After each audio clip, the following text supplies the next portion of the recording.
welcome to DCTv, sir. Thank you very much. You are a legend in the Nigerian movie industry. Can you tell us briefly how the journey started for you?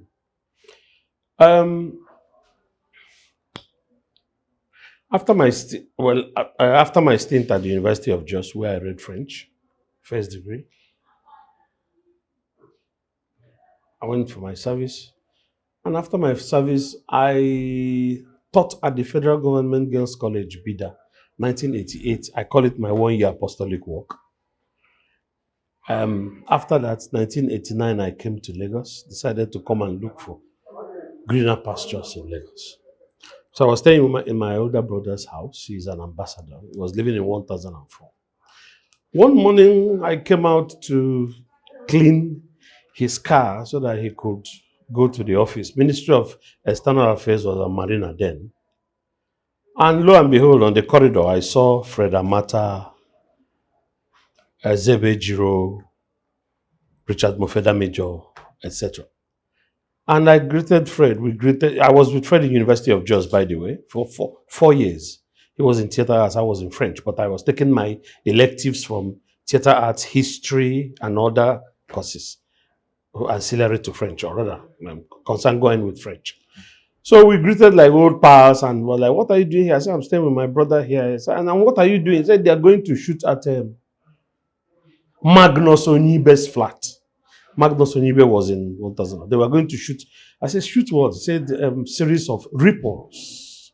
Oh, I said, okay. I said, well, I just want to clean up my brother's car. If you finish, I'm here. I showed him the flat. I went down to clean my brother's car. He went up to do his job. Later, my brother went to work. I went into the room. I sat there. Some minutes later, I had the bell ring. I opened the flat door. Fred Amata was standing there. He said, oh yeah, Emma, come. But you have shirt, you have a tie. I said, why not? He said, oh yeah, come. I said, come and do what? He said, just bring shirt and come. Let's go and do what you used to do with us in theater arts in Unijos.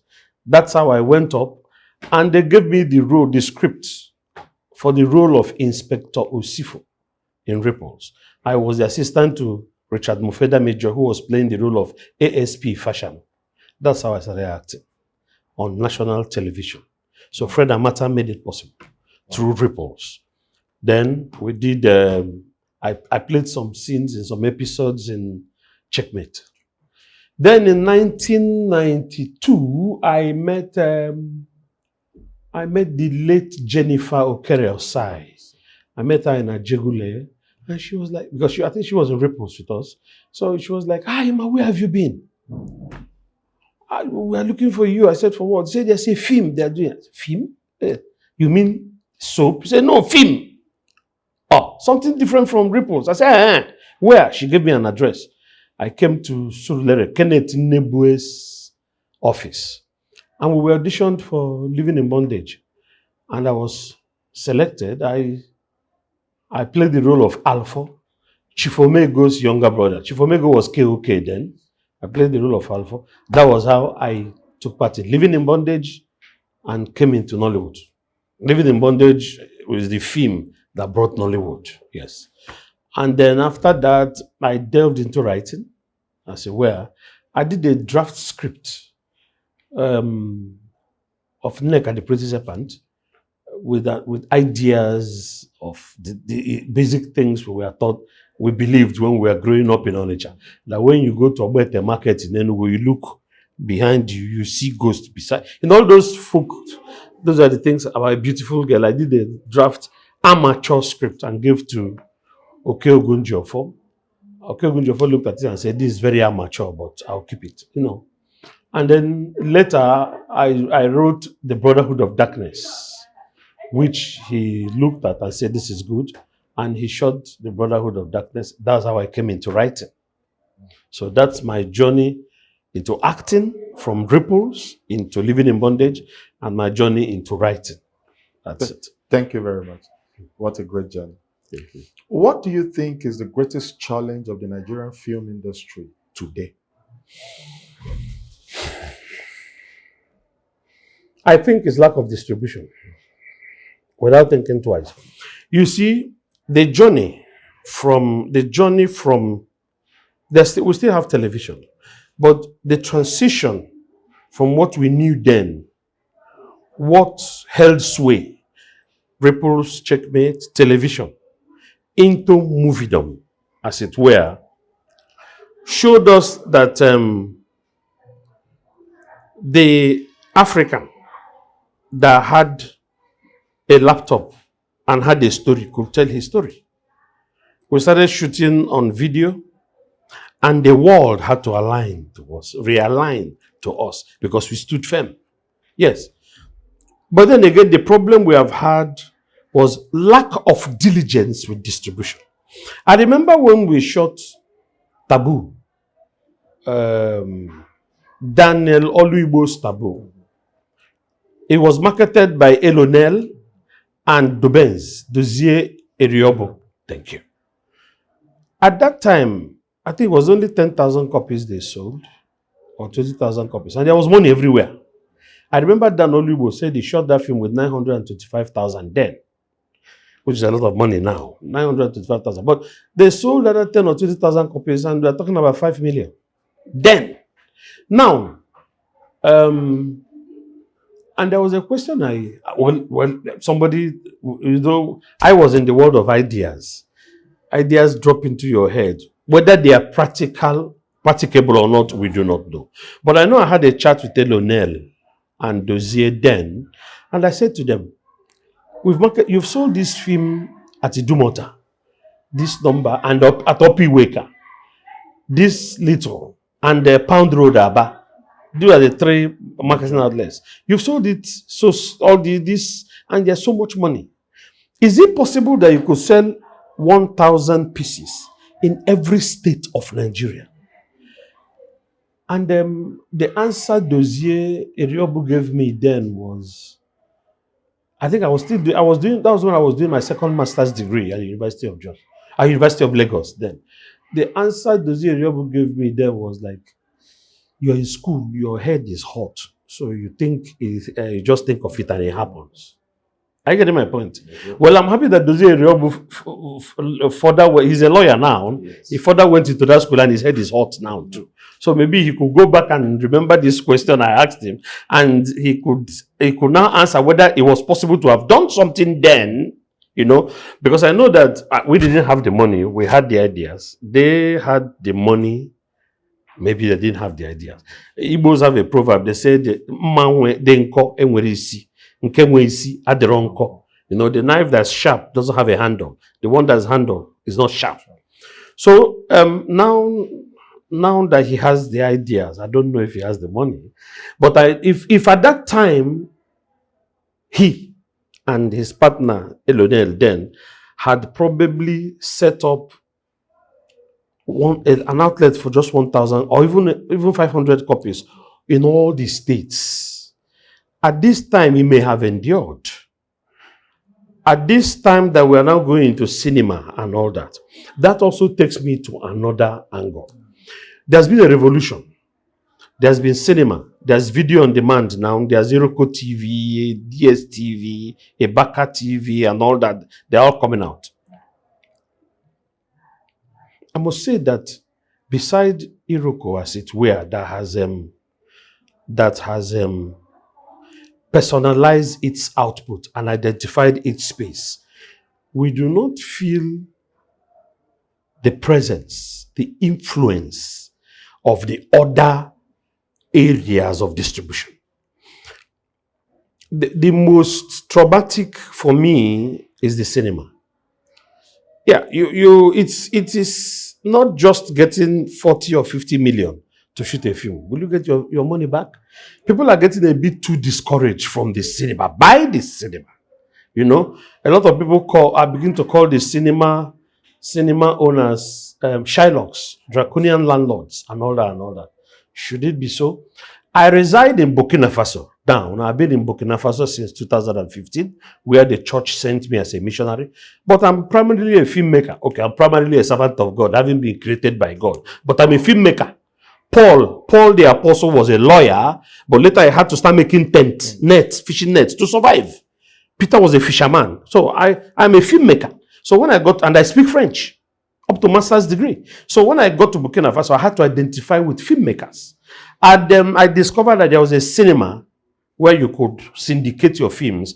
Burkina Faso, because of FESPACO, is like the central filmmaking area for the francophone countries.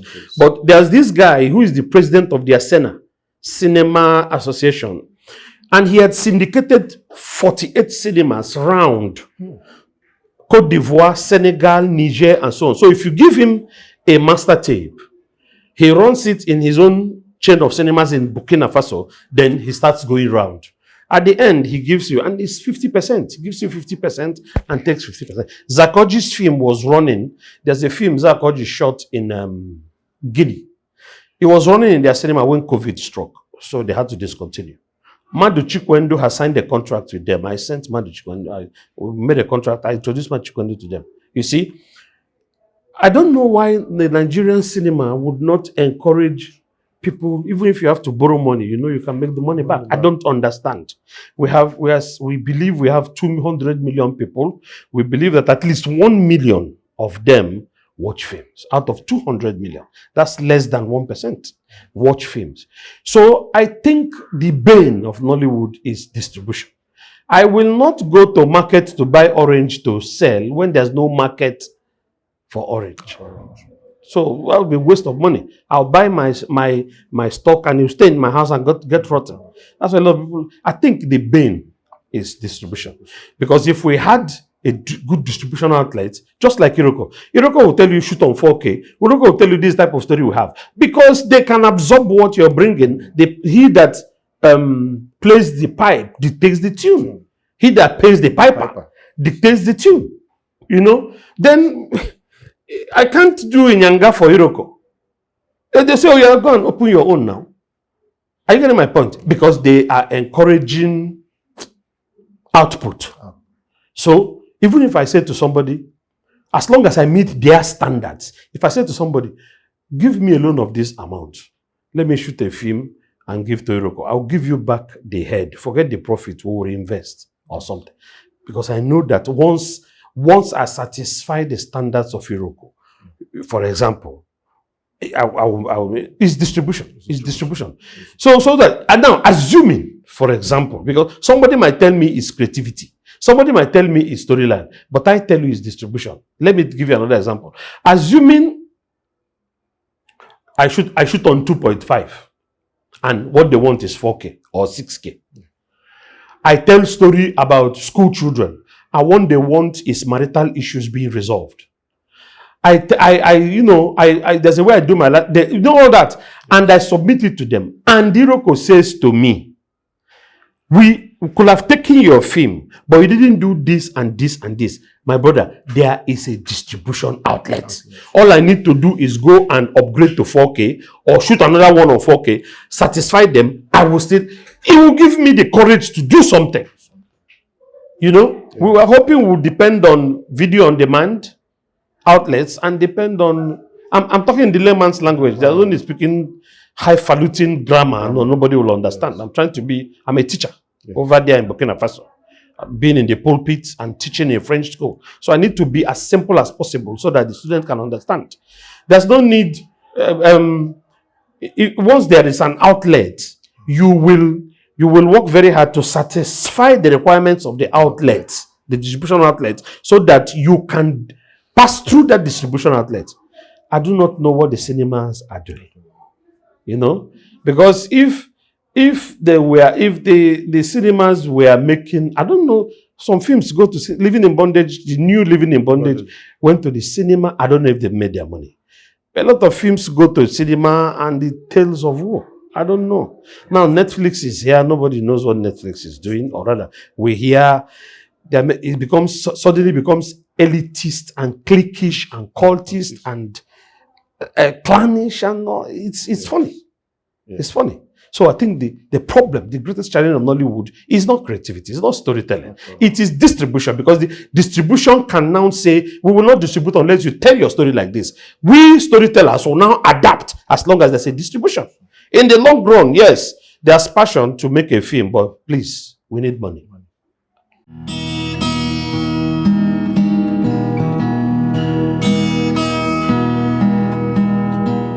That actors, core practitioners who are good actors in Nigeria do really aim what they are worth.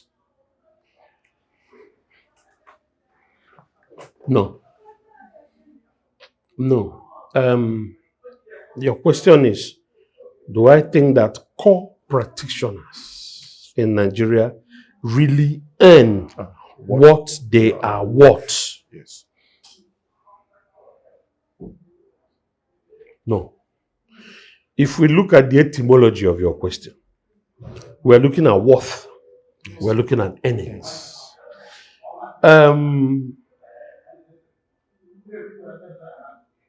In relation to our society, you see, is a contrast of affinities subsumed in a contiguity. In relation to our society, what is worth? What is it? You have a Genevieve on your set, Genevieve Naji. How much will you pay her? With a budget of 10 million. How much will you pay Genevieve? How much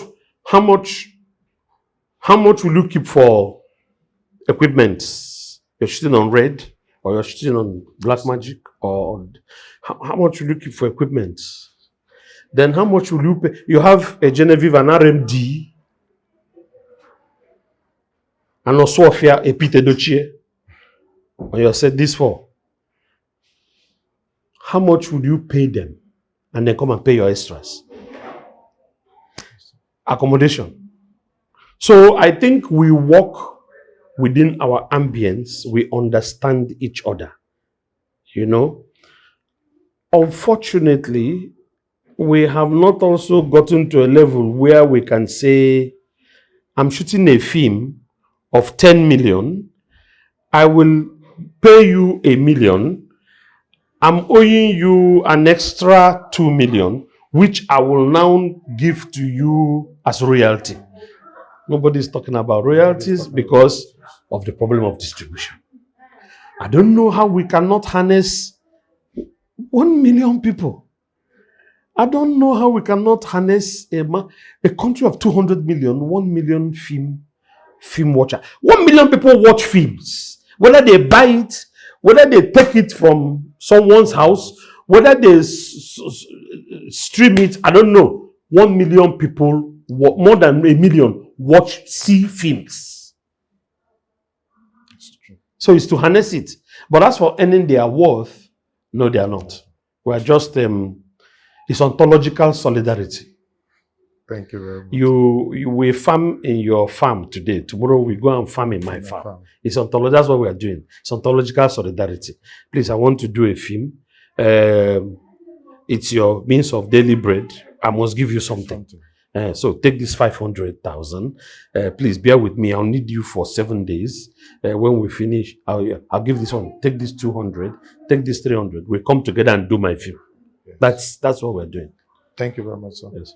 And on a very lighter note, your wife used to be a face to behold on screen, one of the pillars of films then. Where is she and why is she no longer on screen? A lot of people have accused me that I stopped my wife act. When they say it, I laugh. I am an Igbo man. Forget the church. The church. I'm not a thief. So as long as I'm not a thief, I'm not going against the church. I'm an Igbo man. And the Igbo man is a businessman. If he's a businessman, he's a trader. By the time, I think my wife, I can comfortably say my wife was the first person that shaved her hair gorimapa. Yes. To do a film, The Living Dead. She was killed. Thank you. Yes. I know how much she was paid for that role, and I know how much extra Emma Ayalogu paid for her hair. My wife said, after Hilda Dokubo's hair, my wife, I think in Nollywood is the next, comes down here. Thank you. After that, there were 4 scripts that I was given for my wife. You know the way, I'm sorry, but you know the way our marketers do. Yes. Once you do one successful film, everybody they come after you. That's how they came after my wife. And that was towards our marriage, 2003. They gave me 4 scripts at the same amount Emma Ayalogu paid her. At that time, 2003. So we're talking about 3 million. Excuse me, sir. You don't throw away 3 million. My wife said, return those scripts. I said, why? I said, Jesus told me to stop acting. Jesus told me that last film I did is the last film I will do. An Igbo man looking at 3 million, potential 3 million, I returned it. Are you getting my point? It's because I'm also in the ministry, I understood. When someone, you don't make light with the name of Jesus. If she had said, Jesus told me not to do this type or this type, that I should do only gospel films. There are a lot of gospel films. Okay, Ogunjiofor and Co. will be using her for gospel films. You get my point? She said, Jesus told me to stay off completely. Brother, I returned 3 million. As it were, I returned the script. And one of them was asking me, is it that the money is not okay? We can increase it. I said, my wife said, Jesus told her. And the guy was looking at me as if I was crazy. Your wife told you and you're returning all this money. But I had to. Would I tie her up and force her? Never. And since then, she's been in the ministry. She's actually the backbone of my ministry in Burkina Faso. You know, she's a Sunday school teacher, bringing up children for Christ, catching them young for Christ. And that's what she loves doing. So I've even asked her.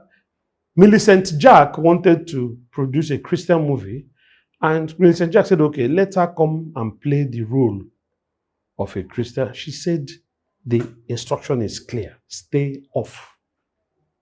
She was the one that had it. Of course. Because if they are told that do only Christian movies, she will be doing only Christian movies. She said, Jesus told me to stop completely. Bros.